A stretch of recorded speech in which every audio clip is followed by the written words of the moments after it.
Hi guys, it's me, Professor D, and welcome back to my YouTube channel. On this video, we're doing another Kahoot, and we're going to be covering pediatric disorders. Now, before we get started, as always, I'm going to ask you to please support me and support this channel.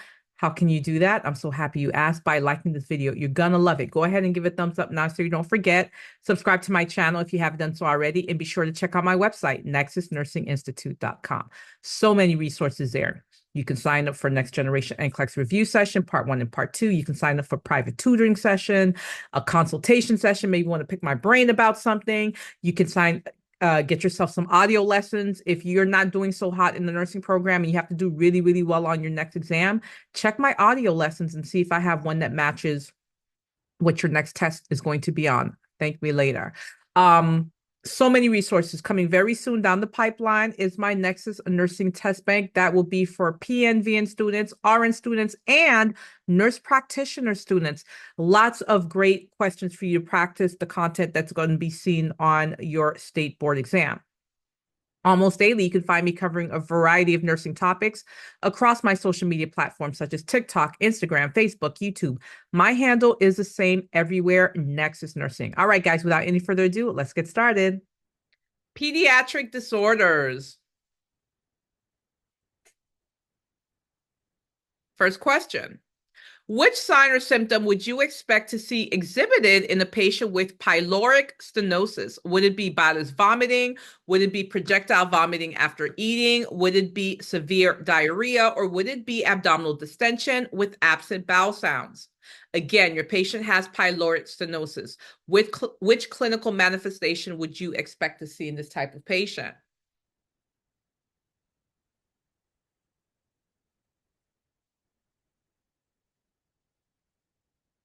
Well, it's got to be one or the other. It's multiple choice.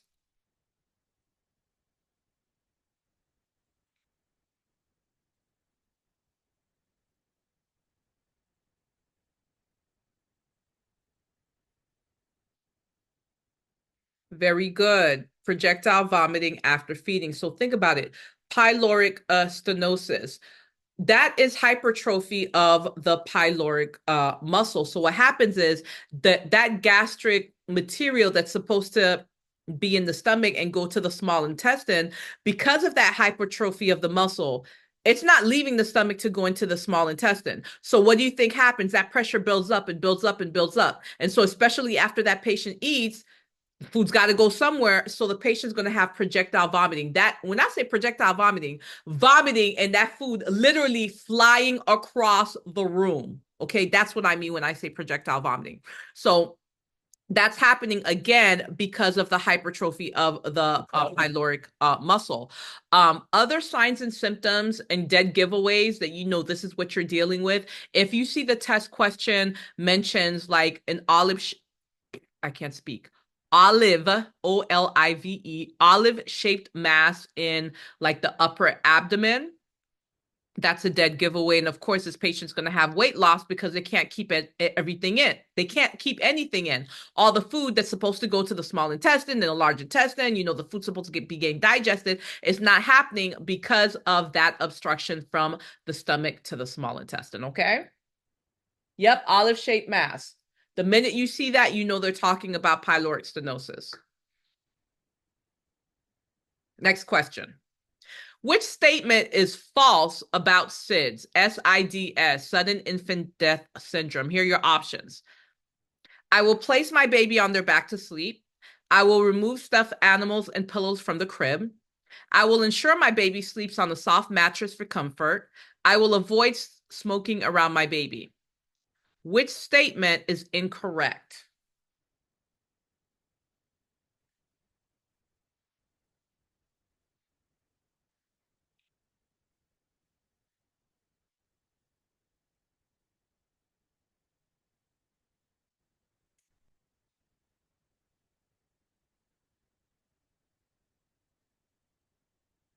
Every single one of you that said green, I'm gonna fight you. Every single one of you. I said which is false, which is incorrect. So you think it's okay to be smoking around a baby? Make it make sense. So when we're talking about sudden infant death syndrome, you know, lots of things increase the risk for it. such as placing the baby on their tummy when they go to sleep. So that's why you see in red where it says, I will place my baby on their back to go to sleep. That's what you're supposed to do. That's why it's not a false statement. Back to sleep. That's how it's supposed to be. Baby's going to sleep, put them on their back. Now, if the baby's awake, they're up, then you can give them tummy time. Then you can put them on their tummy. But if they're sleeping, they need to be on their back because they're babies, right? You have them on their stomach. They don't have that neck muscle and they can suffocate because they can't lift their neck up to breathe. The next one, I will remove stuffed animals and pillows from the crib. That's correct. You're supposed to do that because having stuffed animals, pillows, that increases the risk for SIDS. The child can suffocate. So that's correct. There's no reason we would choose that. And then I will avoid smoking around my baby. That is absolutely correct. How did you choose the smoking answer? No, I need answers. You guys on the live, tell me what you were thinking when you chose that as your answer. Okay, crickets. Anyway, I will avoid smoking around my baby. That's absolutely correct. You're supposed to do that. So we're not going to choose that because we're looking for false statements. So what is wrong, what is incorrect is if you say, I will ensure my baby sleeps on a soft mattress for comfort. Absolutely not. That mattress needs to be firm. We don't want anything soft because we don't want anything that can suffocate the baby. Also, you want fitted sheets. Also, you want the mattress to fit very closely to the crib rails. Is that what it's called? The crib frame. Yes, that's what it's called. The crib, the frame of the crib. Why? You don't want any space where that child's head can get stuck between the mattress and the frame of the crib. Does that make sense, guys? All right. Let's keep going. Which intervention would be a priority for the patient with cystic fibrosis? Would it be to administer pancreatic enzymes? Would it be to perform chest physiotherapy? Would it be to administer bronchodilators? Or would it be to encourage oral fluids? What do you guys think?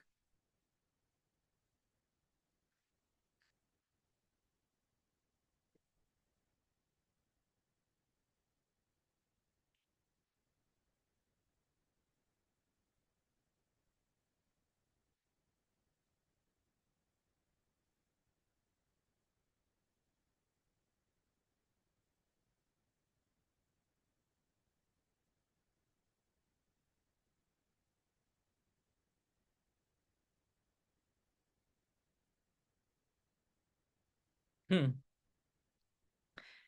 60 of you guys went with perform chest physiotherapy.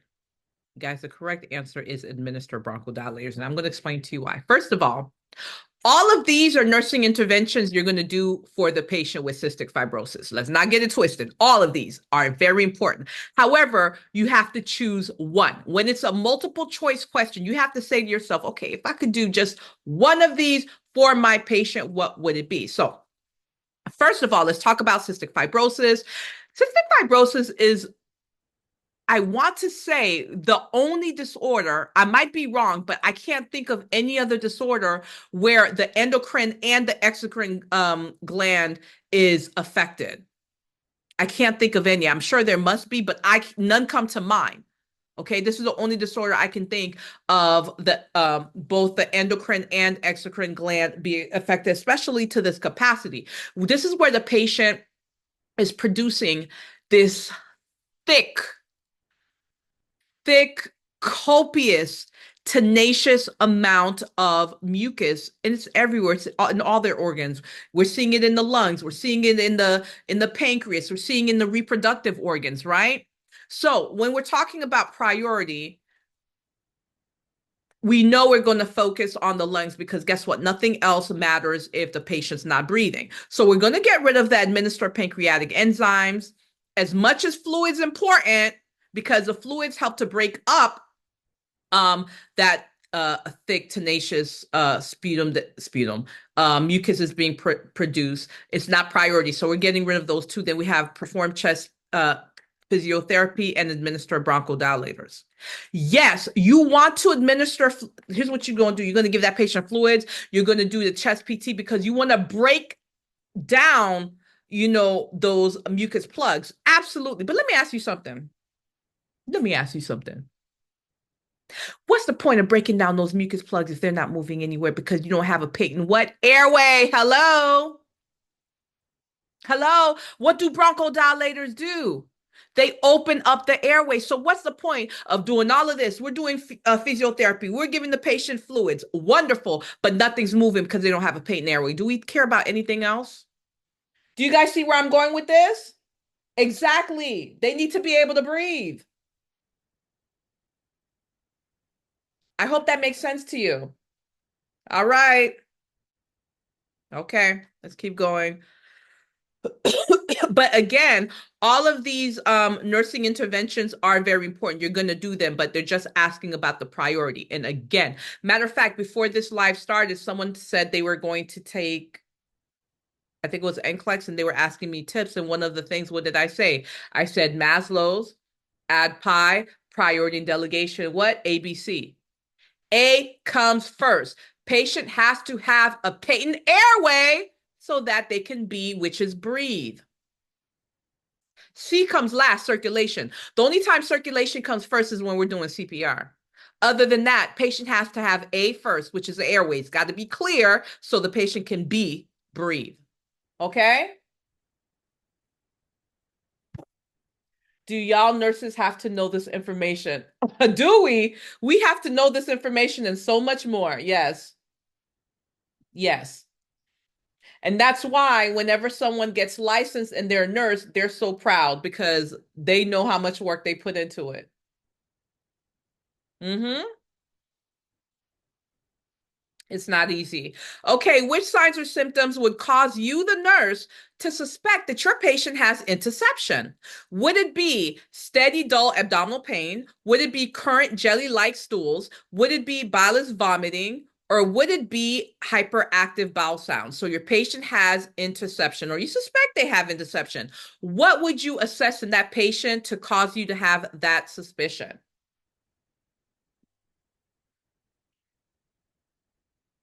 All right, you guys are starting to redeem yourselves on the live, I see.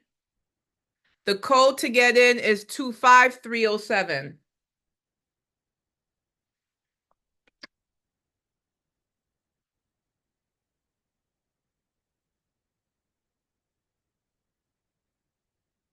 Very good. Current jelly-like stools. The minute you are taking your test and you see that phrase, you see current jelly-like stools, you better be thinking of intussusception. Okay?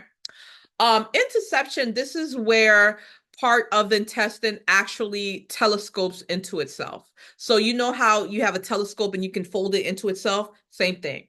Except that's what's happening with intestine. So I want you to think about the intestine that has all of these vessels now telescoping into itself.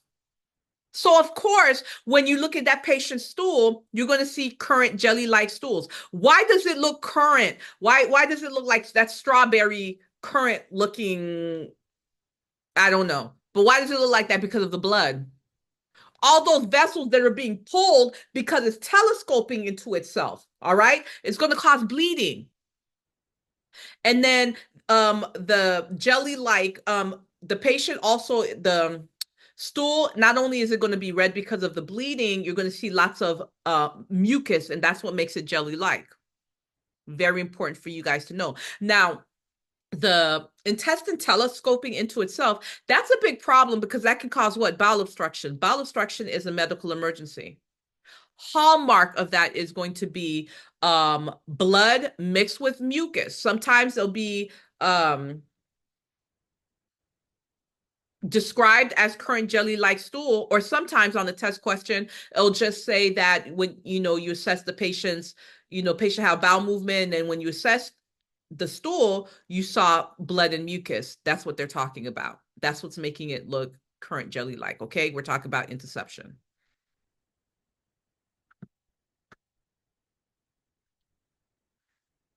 All right, your patient with epiglottitis has stridor, drooling, and high fever. What would be your priority action? Obtain a throat culture, have the child lie supine, prepare the child for intubation, or administer oral antibiotics. Again, your patient has epiglottitis and they have developed stridor. And those of you who've been following me for a long time, I think this is the first time I've said the word stridor without going, stridor. Because if I say stridor, I say stridor because you need to recognize that's a medical emergency. Drooling, high fever. What are you going to do? When you see that word stridor, I need you to go, just like I did. Very good. You're going to prepare for intubation. Because, baby, that patient's about to go down on you. You better prepare for intubation. Okay? Their airway is literally closing up. The minute if you're doing a case study, you have a question and you see stridor, that is a medical emergency. That sound of stridor, that is the sound of an airway closing up. They're drooling because guess what? They can't swallow. That mucus got to go somewhere. You better prepare for intubation. Obtain the throat culture. Their airway is closing up. We are not going to stick anything in their mouth that can trigger their airway to close up even quicker. So we're not taking no oral temperature. We're not giving them oral fluids. We're not doing a throat culture. Nada. We're preparing for intubation. Got it? Thank you, Brianna, Kayla. All right, let's keep going. All right, which instruction about sickle cell crisis should be encouraged? Here are your options.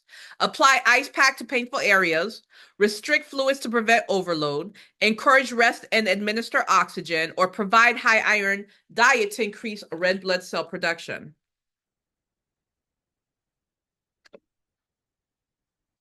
Don't let me down, people.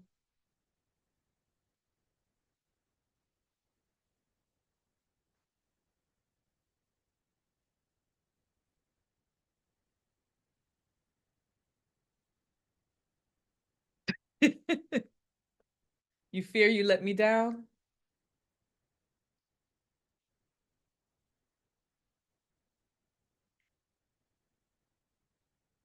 Okay, let's talk about this. Very good. Most of you said encourage rest and oxygen. Very, very good. Now, a lot of you on the live, I saw you said blue. A lot of you said to restrict fluids to prevent overload. The number one thing you can do for a patient that is in sickle cell crisis is to give them fluids. That's the first thing you want to do. You never want to restrict fluids because the minute you give that patient fluids, you start to hydrate them, those cells that were sickled all of a sudden go back to their discoid shape and blood flow has increased, which means perfusion has increased. 3 people said yes to apply ice pack to painful areas. Here's the problem. Cold causes vasoconstriction. This patient that is in sickle cell crisis, the RBCs have already sickled up. They're already clumped up together. They're not moving the way that they're supposed to be moving, which means circulation has decreased. Do you think it would be a good idea to cause something that to do something that would cause vasoconstriction, which would decrease blood flow even further? Absolutely not. Absolutely not. If anything, we would want what? I can't speak. We would want what? Warmth. Because warmth does the opposite. Warmth causes vasodilation. It opens up the vessels so that blood can flow more freely. So that would be wrong. I told you why restricting fluids is wrong. We want to give the patient fluids. They're going to be hydrated. They're going to get IV fluids.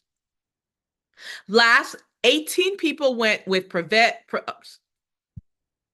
you know what? I might as well just give up. I can't speak tonight. Provide a high iron diet to increase RBC production.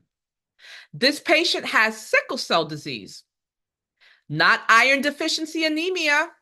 Those are 2 different things. The patient doesn't have any problems with iron. They've got enough RBCs. The problem is that the RBCs are sickled. Why do we care that the RBCs are sickled? Why is that a problem? I want you to think about it, guys. Every single cell, every single tissue in your body needs oxygen to survive. It's going to die without oxygen. The only way oxygen can go anywhere in your body is to travel in the blood, specifically. It travels in the RBC, specifically in the hemoglobin. So the oxygen has to hop onto the hemoglobin. The hemoglobin is part of the RBC and it takes the oxygen where it needs to go. Think of hemoglobin as oxygen subway. If you live in New York, you got to go anywhere, you got to go on the subway to get where you got to go, right? So here's the problem.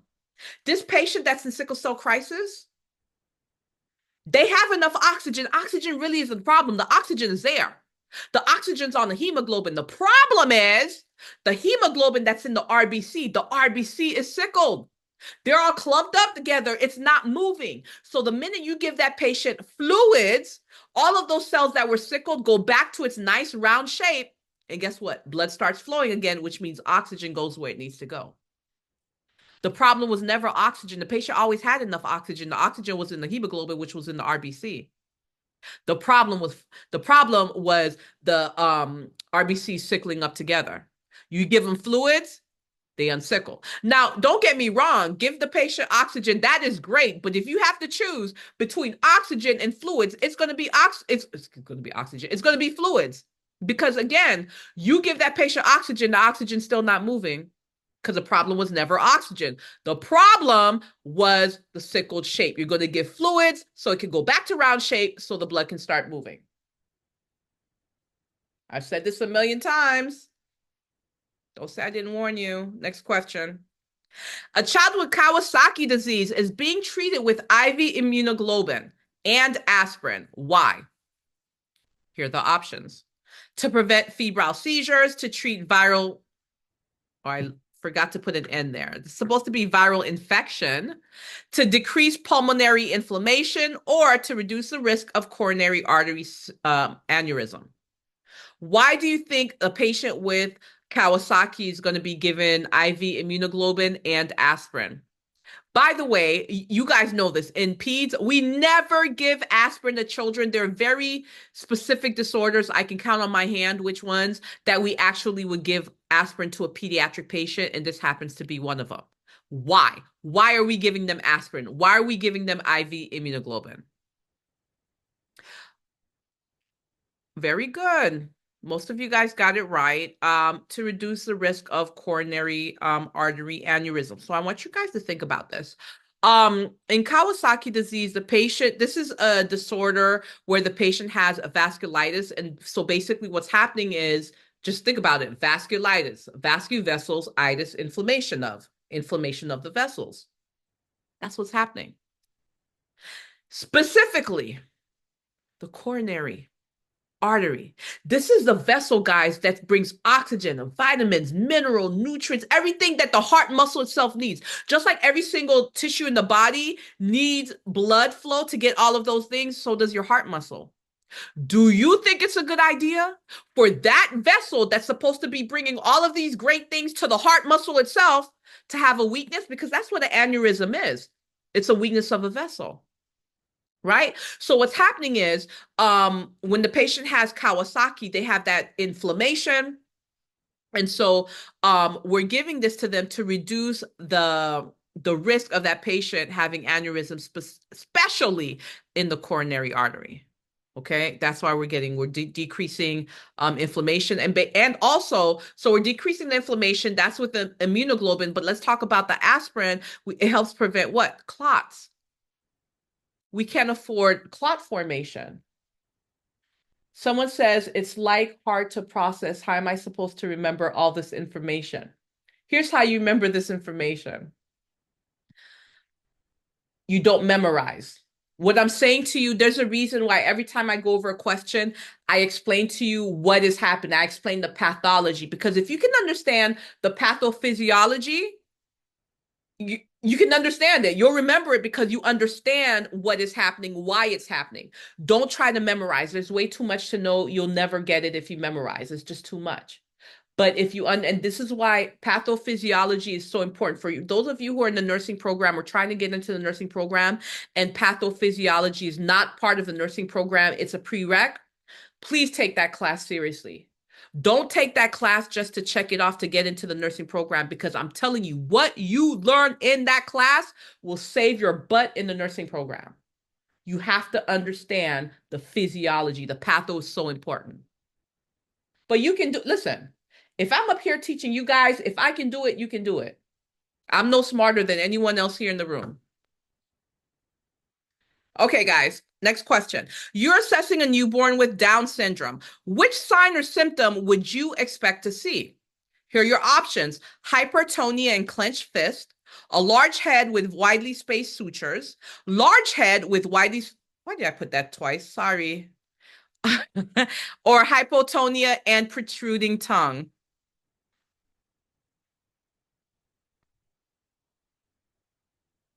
What do you guys think?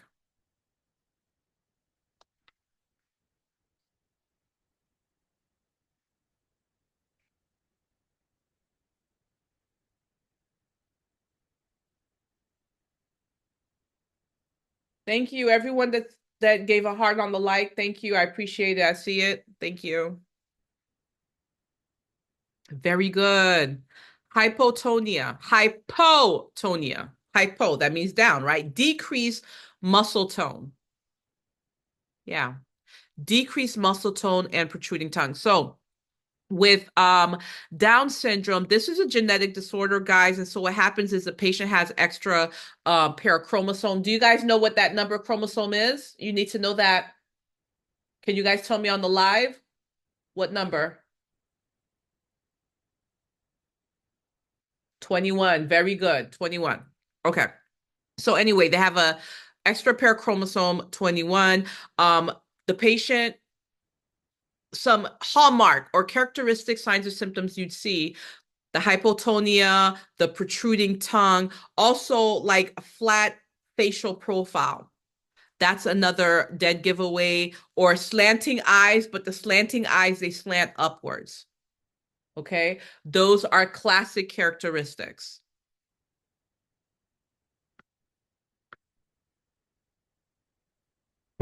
All right, rice cereal, grilled chicken, steamed vegetables. These are good options for the patient with celiac disease. Is this true or is this false?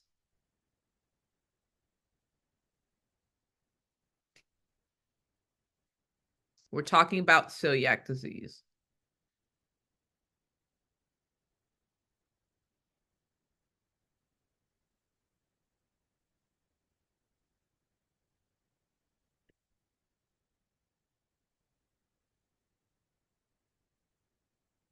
True.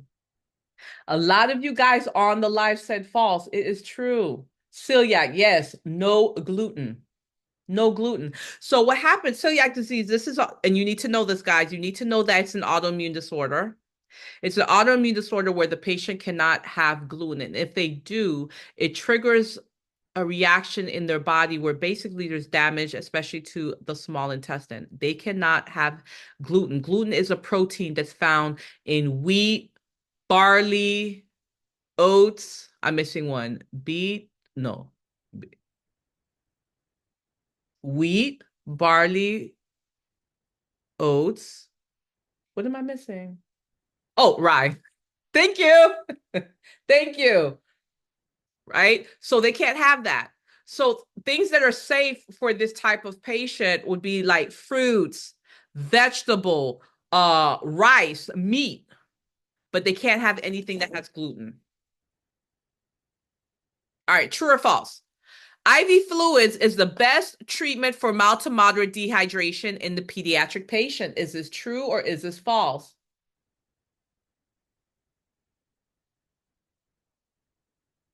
IV fluids is the best treatment for mild to moderate dehydration in a pediatric patient. True or false?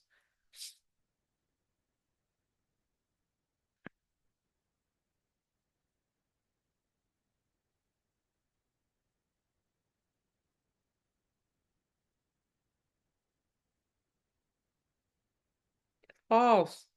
Look how close this was. This is false, guys. IV fluids is the best treatment for severe dehydration in the pediatric child. We're always going to try oral rehydration therapy, right? Now, here's the exception to the rule. If in the question it mentions that the patient is dehydrated due to vomiting, the patient has excessive vomiting, then we're going to go to IV fluids. So even if they're mildly dehydrated, but it's from vomiting, then obviously if they're vomiting, we're not going to put anything in their mouths. Then they're going to get IV fluids. But if they have mild to moderate dehydration and there is no mention of that dehydration due to vomiting, they're going to get oral rehydration therapy. We're going to try that first. Because guess what? You could be dehydrated from what? Diarrhea. This question didn't even mention diarrhea or vomiting. All it said was mild to moderate dehydration. Without them mentioning vomiting, you better go with oral rehydration therapy. Don't say I didn't warn you. Now, if it says severe dehydration, then you're going to choose the IV fluids, okay? Yes, the IV fluids are going to include electrolytes.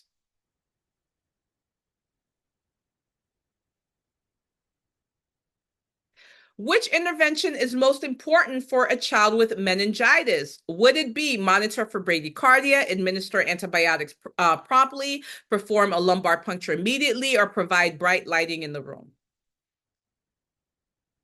Which are you going to prioritize? The patient with meningitis.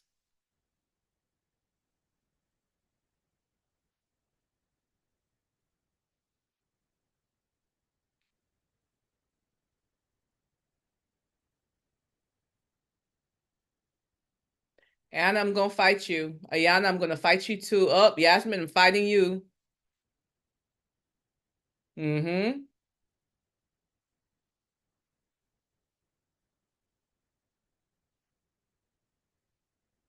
Antibiotics. Guys, come on. Look at the name of this disease, meningitis. Anything that ends in itis means inflammation of. Where there's inflammation, there's what? Infection. 90% of the time, right? So we know this is an infectious process. If you had to guess because you had no idea what the answer is, you should have at least said to yourself, well, I see this says itis. So most likely this is an infectious process. Let me take a chance and go with antibiotics. Come on. Meningitis. So this is inflammation of the material that covers the brain and spinal cord. What is the name of that material that covers the brain and spinal cord? That's your meninges. Get it? Meningitis? Meninges? Meninges inflamed? Meningitis? Hello? Okay, anyway, moving on. So that's what's happening with this patient. Now, you have a patient that has meningitis. The first thing you're going to do, that patient's going to go in isolation. It doesn't need to be confirmed because remember, it takes a couple days for us to confirm because we're going to be getting blood cultures. It takes a couple days for us to figure out, okay, definitely this is what it is. So when you suspect, not confirm, you suspect that that patient has meningitis, immediately that patient goes into isolation. Number two, we're going to get cultures. Immediately after cultures, that patient's going to get antibiotics. And guess what? They're going to get broad spectrum antibiotics. We don't know what type of meningitis they have. We don't know what type of infection they have. So guess what? We're trying to kill everything. We're trying to kill gram positive. We're trying to kill gram negative, everything. Then when the cultures come back and we know what this patient's sensitive to, then the infectious disease, doctor, nurse practitioner, whoever, they're going to go ahead and change the antibiotics specifically for the type of infection that this patient has. But you better believe, as bacterial meningitis, this patient is going to get antibiotics. Okay. Lumbar puncture later, after, and you're not going to put no bright lights. Bright lights.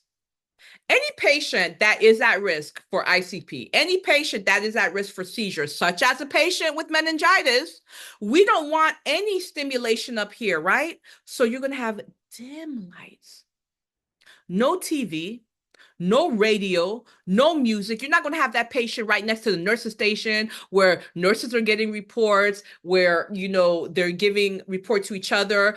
Family members are complaining, the phone's ringing. No, absolutely not. You're going to have them down the hall where it's quiet. You're going to put that patient room by themselves. We're trying to decrease stimulation. You're going to have that patient on seizure precautions. Don't play. That's right. Photophobia. That's right. Calm environment. Very good.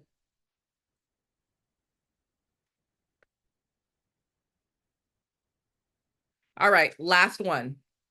Your patient with nephrotic syndrome has edema. Why? Why?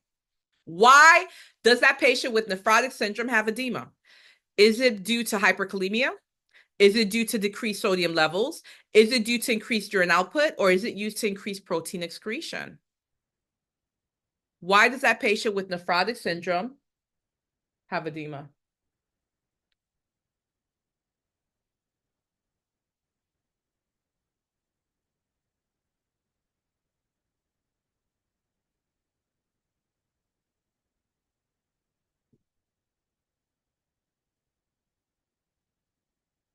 I'm going to stop threatening you guys because I want you to come back on my next Kahoot.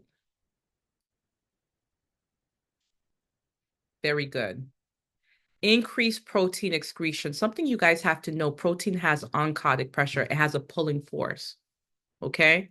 By the way, you also need to know albumin, which is part of the blood. It's a protein. You need to know that. So guess what? Albumin leaves, it's a free for all. But back to the subject at hand. So what happens is the patient is losing protein. Now, this is a problem because the kidneys are supposed to, when it filters the blood, protein is supposed to go back to the blood, but protein is being lost in the urine. Protein's being lost in the urine. You want to know what that means? That patient has decreased protein in the blood. Guess what that means?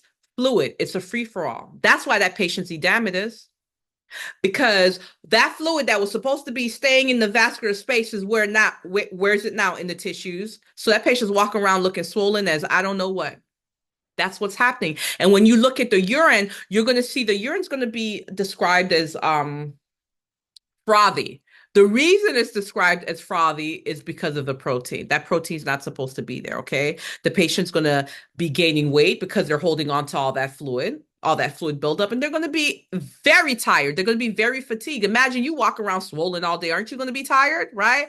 And all this loss of protein, this protein that's being lost in the urine, is going to cause that patient to be at risk for infections as well. They're going to be immunocompromised. Okay. Anyway, that's it, guys. Just 12 slides. So much more that you need to know about pediatric disorders. However, I hope this was helpful. If you guys would like to see more, please let me know in the comment section. This video will be up on my YouTube channel in give me about 30, 45 minutes. It'll be up on my YouTube channel, okay? It's going to be in my pediatric playlist and my Kahoots playlist for anybody that wants to go back and watch it. But let's see how you guys did.